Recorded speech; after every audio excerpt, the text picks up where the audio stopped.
Monika Kryemadhi ka folur hapur për herë të parë lidhur me mundësinë e përfshirjes së saj në formatin Big Brother VIP, duke ndarë qartë se ku e sheh veten në atë spektakël dhe ku jo. E pyetur nga gazetarët nëse do të pranonte të bëhej pjesë e shtëpisë më të komentuar, Kryemadhi e refuzoi kategorikisht idenë e izolimit, duke e lidhur me natyrën e saj. Ajo u shpreh: "O jo, nuk e përballoj dot. Big Brother është për njerëz introvert që rrin të mbyllur, unë nuk rri dot mbyllur." Megjithatë, ajo surprizoi duke dhënë dritën jeshile për një pozicion tjetër kyç, atë të opinionistes, duke paralajmëruar se qasja e saj do të ishte pa doreza.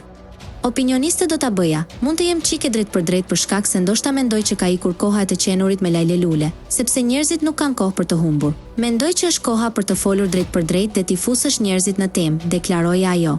Në fund, Kryemadhi bëri edhe një parashikim të sinqertë për ndikimin e saj nëse do të ulej në atë karrige. "Ndoshta mund të jem interesante në Big Brother, por nuk e di sa produktive do jem për produksionin sepse mund të krijoj probleme."